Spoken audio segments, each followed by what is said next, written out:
The quiet street in Oldham, Greater Manchester. Late September 2017.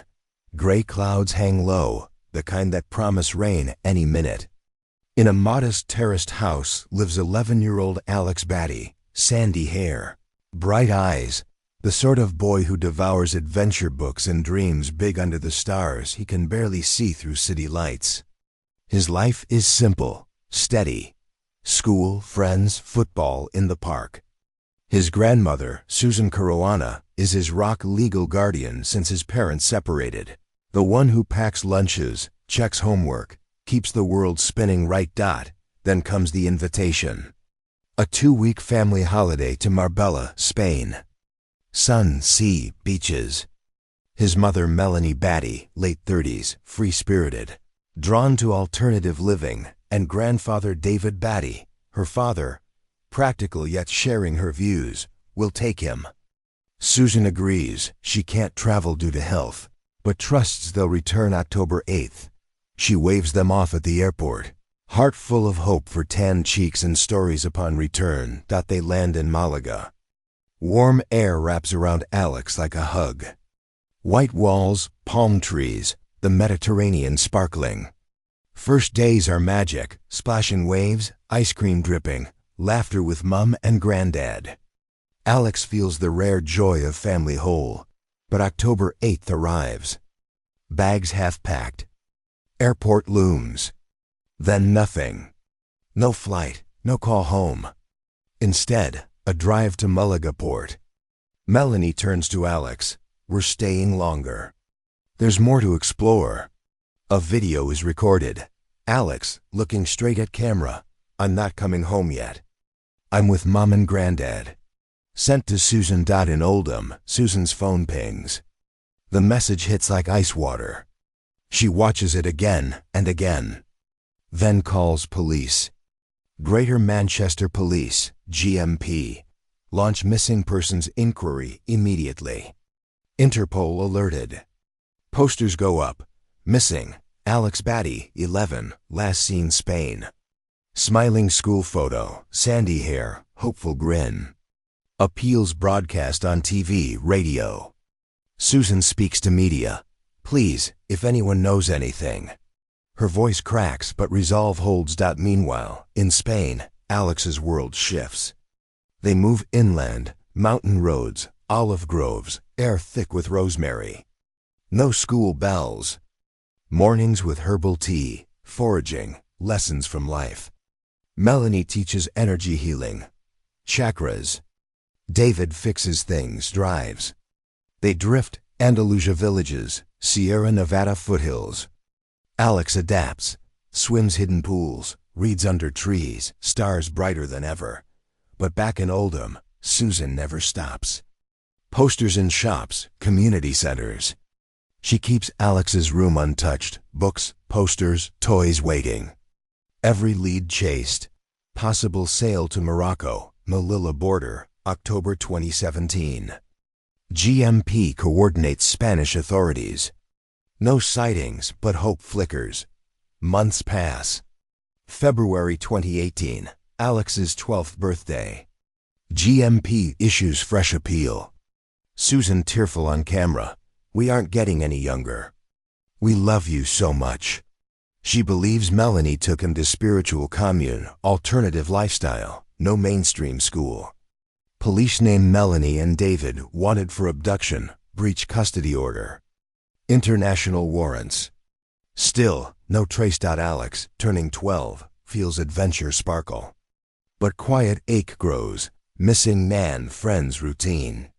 He tells himself, just longer holiday. We'll go back. Yet in Oldham, Susan whispers to empty room. Come home. Alex, we're waiting. The two worlds drift farther, one under endless sun, one under persistent rain. But threads of love and search hold them connected. As the months stretched into years, Alex's life unfolded in layers of sun-drenched freedom that few children ever experience. The family left the familiar coast behind, venturing deeper into Spain's wild interior. They drove winding roads through the Sierra Nevada, where pine forests gave way to rocky peaks and hidden valleys. They stayed in borrowed fincas, old farmhouses with stone walls and gardens bursting with wild herbs. No rent, no contracts. Just favors exchanged among like-minded souls who shared Melanie's vision of life beyond the system. Mornings began slowly. Alex woke to birdsong and the scent of lavender. Melanie brewed teas from foraged nettles or chamomile, explaining how plants held healing energy. David taught him practical skills, repairing a solar panel, reading weather patterns, bartering at local markets for bread and olives. School was replaced by self-directed learning, books scavenged from hostels, conversations with travelers, observations of the natural world. Alex sketched landscapes in a worn notebook, turquoise mountain pools, starry nights that felt infinite. Faces of temporary friends from Dutch van families or French communes. They crossed into Morocco for seasons at a time. Dusty souk in Marrakesh buzzed with spices and calls to prayer. In the Atlas Mountains, they lived in quiet riads or tents, where Alex learned fragments of Arabic and Berber phrases. Nights around campfires brought guitar strums, stories in multiple languages, laughter that echoed off rocks. For a boy turning 12, then 13, it still felt magical, an endless adventure book where he was the explorer. Yet the ache grew. He missed structured days, friends his age who stayed longer than a season, the certainty of tomorrow. He wondered about exams, university, dreams he'd once shared with classmates in Oldham.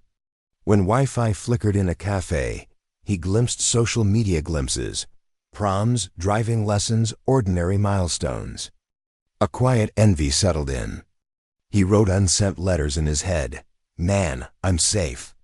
The stars are amazing here. But I miss home. He rarely had a phone too traceable, Melanie said. Once or twice, he borrowed one for a brief message. I'm okay. Love you. Short, careful words to avoid trouble. He didn't want police storms or forced returns that might hurt his mom or granddad. They were family after all, flawed but protective in their way. Meanwhile in Oldham, the search never fully faded. Susan Caruana refused to let hope die. She kept Alex's room exactly as he left it, posters on walls, books on shelves, a football in the corner. Every birthday, she marked it quietly, a cake no one ate. Candles blown out with whispered wishes. In February 2018. On Alex's 12th birthday, Greater Manchester Police issued a fresh public appeal. Posters circulated anew across Europe. Susan appeared on camera, voice trembling. We aren't getting any younger. We love you so much, Alex. Please come home. She shared her theory. Melanie had taken him to a spiritual community in Morocco. Part of an alternative lifestyle they'd tried before in 2014. Police named Melanie and David wanted for abduction, breach of a custody order granting Susan guardianship. International warrants went out via Interpol. Checks focused on ports, communes, hippie networks along the Spanish and Moroccan coasts. Leads came and went. A possible sighting at a border crossing. Rumors of a family in a van, but nothing stuck. The trail cooled. GMP detectives, led by officers like Detcon Declan O'Reilly, kept the file active, but resources shifted. Still, Susan persisted. She spoke to BBC in 2018 and 2019, describing herself as broken yet determined. The safest place for Alex is back home with his grandmother, police echoed in statements. Appeals reminded the public, any information, no matter how small. By 2019, Alex turned 13. In the mountains he grew taller, voice deeper. The nomadic rhythm began to wear. Constant moves meant no lasting friends, no formal qualifications.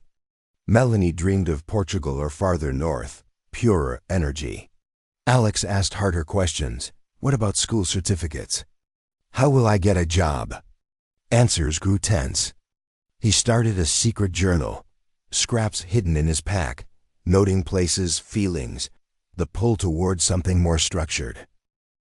In Oldham, Susan's appeals continued sporadically. Media revisited the case on anniversaries. GMP consulted Interpol for updates, but with no breakthroughs, the active hunt quieted. Susan never stopped scanning crowds, checking online forums, holding on to faith that one day a call would come. Alex, approaching 15, felt the chafing more acutely.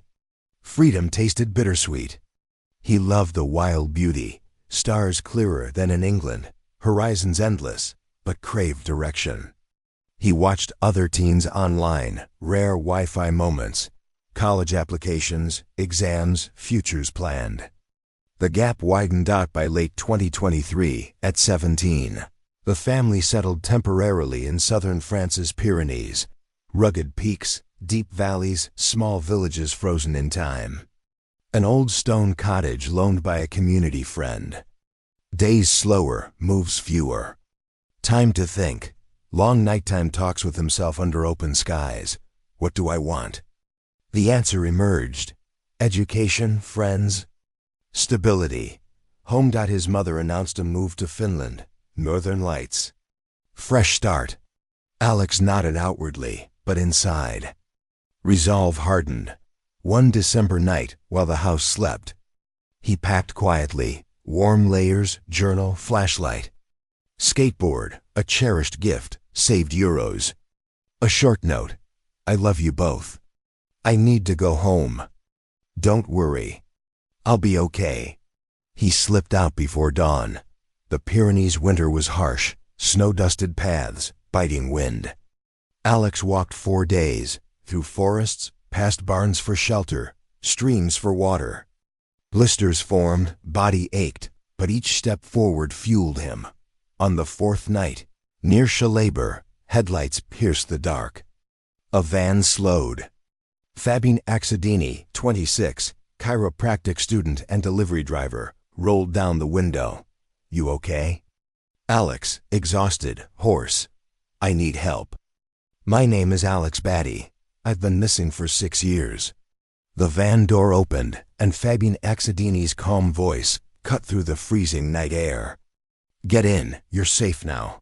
Alex climbed inside, legs shaking from 4 days of relentless walking. The heater blasted warm air. A blanket was thrust into his hands. Fabien, a 26-year-old chiropractic student moonlighting as a delivery driver, didn't bombard him with questions. He simply drove on, finishing his last route while Alex sipped water and tried to steady his breathing. Over the next couple of hours, fragments of the story came out, the holiday in Spain that stretched into 6 years, the nomadic life across borders, the quiet decision to leave. Fabien listened without interruption, his face lit only by dashboard glow, when they reached the small police station in Revel. A sleepy town in southern France. The night shift officers looked up in mild confusion at first. Then Alex spoke the words that changed everything.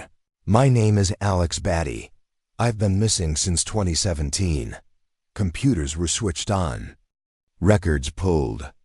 A quick photo comparison.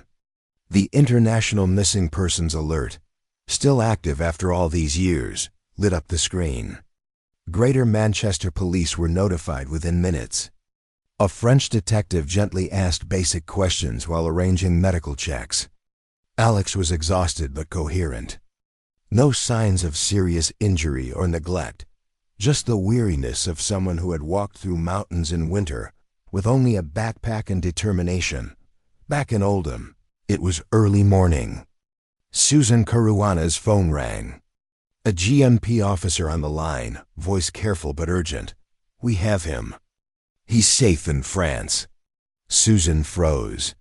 6 years of holding her breath, of marking birthdays alone, of scanning every news story for a hint, and now this.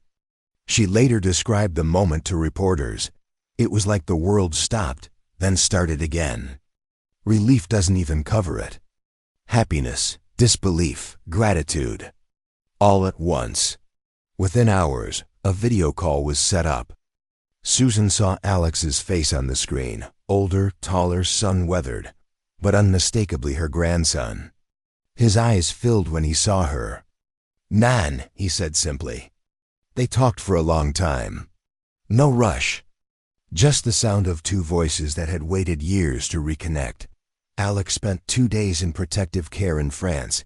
Routine health checks, interviews with social services, paperwork. French authorities confirmed he appeared well looked after in his own unconventional way.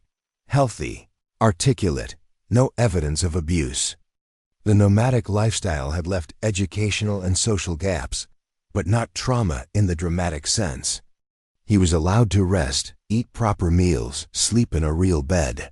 On December 16, 2023, Alex boarded a flight from Toulouse, accompanied by officials. The plane touched down in Manchester later that day. At the airport, his step-grandfather waited first, a quiet, emotional greeting. Then, at home in Oldham, Susan opened the door. The reunion was private. No press, no cameras inside. Just family. Susan pulled him into a hug that lasted what felt like forever. Alex hugged back fiercely. They cried, laughed, sat at the kitchen table with tea and biscuits. The same biscuits he remembered from childhood. Susan had kept everything ready. His room untouched, clothes in drawers, though now too small, books on shelves. Alex walked through the house like someone rediscovering a half-forgotten dream. The media storm hit almost immediately. Headlines exploded. Teen found safe after 6 years missing. Courageous escape from off-grid life. Reporters camped outside the house. Susan and Alex, guided by GMP family liaison officers, chose to speak selectively. First, an exclusive with the Sun newspaper. Then television. Good Morning Britain. ITV News.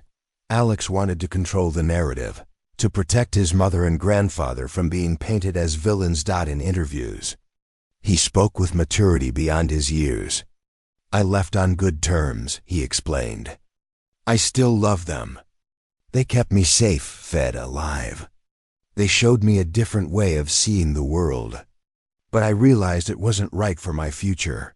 He described the appeal of the nomadic life, the stars, the freedom, the beauty, but also its limits. No lasting friends. No formal education, constant uncertainty. "I want to study. I want qualifications. I want a normal life." He made one plea repeatedly: please don't send them to prison. He understood the legal side. Abduction charges, breach of custody. But he didn't want punishment. "They did what they believed was right for me. I don't hate them for it." Greater Manchester Police immediately launched a criminal investigation into the alleged abduction. They interviewed Alex at length, respectful sessions, with appropriate adults present. Every detail was examined: timeline, movements, communications. Detectives consulted the Crown Prosecution Service and National Crime Agency. Melanie and David were located in France shortly after. Statements were taken. The family made their position clear: no support for prosecution. In January 2025, over a year later, GMP announced the case closure. A spokesperson said, "After thorough investigation, there is no realistic prospect of conviction." Alex is now an adult, safe, and fully reintegrated into life in Greater Manchester, surrounded by those who love him. That is our ultimate priority. By then, Alex had turned 18 February 13, 2025. He enrolled at Oldham College almost immediately after returning, January 2024 intake. His biggest dream realized: getting a proper education. He caught up on missed years, studying subjects that excited him: science, perhaps engineering or astronomy, things he had pondered under foreign skies. Mornings became routine: breakfast at the table, classes, homework, friends his own age. He still skateboarded through Oldham streets. Still sketched, now with college art supplies. Still looked at the stars, but from a garden in England rather than a mountain ridge. The adjustment wasn't seamless. At first, everything felt surreal: too loud, too structured, too crowded. He woke some nights expecting to be back on the road. But gradually, the new normal settled. Susan watched him with quiet pride. She spoke occasionally to media, thanking the public, thanking Fabian, he just did what anyone would, thanking police for never closing the file. Fabian, in interviews, remained humble. I saw someone who needed help. That's all. Alex occasionally reflected on the 6 years. In one interview he said, "It wasn't all bad. I saw things most people never see. I learned resilience. But I also learned what I need: roots, education, people who stay." He carried forward the good, independence, appreciation for simple beauty, while building the future he chose. In 2026, Alex lives quietly in Greater Manchester. A young adult now, studying, working toward goals, surrounded by family. The boy who walked 4 days through winter mountains to reclaim his life has become a man walking forward with purpose. His story is not one of victimhood. It is one of quiet courage. Of a teenager who, after years of drifting between worlds, chose to bridge them, not out of anger, but out of clarity. A reminder that hope can endure 6 years of silence. That one determined walk, one kind stranger, one persistent grandmother can rewrite an ending, and somewhere, under the same sky he once gazed at from distant peaks, Alex Batty looks up and knows he's exactly where he belongs. The story of Alex Batty doesn't end with his safe return or the quiet closure of the police file. It continues in the everyday moments of a young man rebuilding what was lost and carrying forward what was gained. In the months and years since December 2023, Alex has spoken sparingly but thoughtfully in interviews, allowing glimpses into his mind. He has emphasized one thing above all: balance. The nomadic life taught him resilience, appreciation for nature, and independence. But it also showed him the value of structure, education, and lasting connections. By early 2024, Alex began the slow process of catching up. At Oldham College, he underwent assessments to gauge his level after years without formal schooling. He started courses in subjects that sparked his curiosity: computer science, French, a language he'd picked up bits of on the road, and perhaps elements of science or engineering. He described it as his biggest dream coming true. Mornings now meant alarms, buses to campus, lectures, group projects. Homework piled up, but he welcomed it. Friends his age appeared, people who shared jokes about exams, weekend plans, future ambitions. The isolation of years past faded, replaced by the ordinary noise of teenage life. Susan Caruana watched this transformation with a mixture of pride and quiet awe. She had waited 6 years for this, not just for Alex's physical return, but for the chance to see him thrive. In the rare moments she spoke publicly after the reunion, her words carried the same steady resolve she'd shown during the search. She thanked the officers who never fully closed the file, the media that kept the story alive on anniversaries, and especially Fabian Axedini, the driver whose simple act of stopping changed everything. Susan also reiterated her family's stance: no desire for punishment. "Prison is the last thing I would want," she told reporters in 2024. Echoing Alex's own plea. As Alex turned 18 in February 2025, he marked the milestone quietly, perhaps with a small family gathering, cake, and reflections. He told one interviewer he felt he had a lot to make up for, but not in regret. Rather, in excitement for what lay ahead. By then, the criminal investigation had wrapped. Greater Manchester Police announced the closure on January 22, 2025, stating there was no realistic prospect of conviction. Alex was an adult now, fully reintegrated, surrounded by love. The priority had always been his safety and well-being, not retribution. In 2026, Alex's life remains low profile. He continues his studies, perhaps progressing toward higher education or vocational qualifications. He still skateboards through Oldham streets, sketches in notebooks, gazes at stars from a familiar garden. The nomadic habits linger in small ways, a preference for simple meals, an ease with being outdoors, but they are tempered by routine.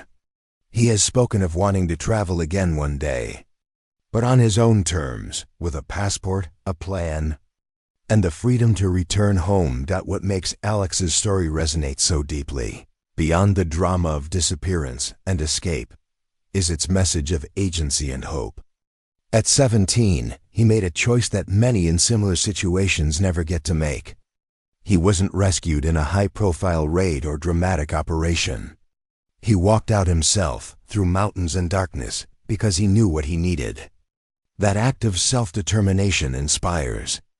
It shows that even after years of unconventional living, a person can reclaim their path. Comparisons to other long-term missing persons cases are inevitable. Yet Alex's stands apart in its tone. Take Natasha Kampusch, abducted at 10 in Austria and held for 8 years in a basement. Her escape in 2006 was a bold run through streets, leading to freedom and later advocacy. Like Alex, she wrote about her experience, emphasizing survival and understanding rather than pure victimhood. But her ordeal involved far more isolation and control. Or J.C. Jugard, kidnapped at 11 in California and held for 18 years, giving birth to 2 children in captivity. Her 2009 discovery came through chance, her captor's odd behavior at a university. J.C.'s story, detailed in her book, A Stolen Life, highlights endurance and eventual healing. Alex's case shares the theme of family abduction, though parental, not stranger, but lacks the extreme abuse. His time was nomadic and hippie-like, as he described, beautiful in parts, limiting in others. Then there's Elizabeth Fritzl, imprisoned by her father for 24 years in Austria, a case of profound horror and familial betrayal. Her rescue in 2008 came via medical emergency. The contrast is stark. Alex's captors were his mother and grandfather, driven by ideological beliefs rather than malice. He left with love intact, no desire for vengeance. What unites these stories is the human capacity for resilience. People endure years apart, then find ways to rebuild. Alex's version is gentler, a reminder that not all long absences end in tragedy. Sometimes they end with a walk home. The legacy of Alex's disappearance also touches on broader issues. It highlights the challenges of parental abductions, cases often complicated by custody disputes, international borders, and differing lifestyles. GMP's decision to close the file without charges underscores a compassionate approach. When the victim is now an adult who doesn't support prosecution, healing takes precedence over punishment. It also shows the power of persistence, Susan's unwavering hope, police maintaining the file. Interpol alerts kept the door open for a miracle, for families still waiting. Alex's return offers quiet encouragement. Missing persons cases can linger for decades, but breakthroughs happen. A message, a sighting, a brave decision. Hope doesn't expire. Alex himself has become a symbol of quiet strength. He doesn't seek the spotlight, no book deal announced, no constant media presence. Instead, he lives forward. In interviews, he speaks with maturity, acknowledging the good in his past while embracing the structure he craved. I realized it wasn't a great way to live for my future, he said. No friends, no social life. Moving around. Yet he adds without bitterness, his mother was a great person, but not a great mom. Today, in Greater Manchester, Alex continues. College classes, perhaps part-time work, friends, family dinners. The boy who once sketched under Moroccan stars now sketches under English skies. The teenager who walked 4 days to choose his life now walks toward whatever comes next. Exams. Perhaps university, a career. Travels on his terms. His grandmother Susan, who held the fort for 6 long years, can finally rest easier. The posters are down. The phone calls she dreaded no longer come. In their place, ordinary moments. A grandson home. A family whole again. And in the quiet nights, when Alex looks up at the stars, the same ones he watched from distant mountains, he knows something profound. Home isn't just a place. It's a choice. A choice he made, step by step, through darkness and determination. This is the end of one chapter, and the beginning of many more. A story not of loss alone, but of finding your way back. Of hope that endures. Of a young man who proved that, even after 6 years adrift, you could always choose to come home.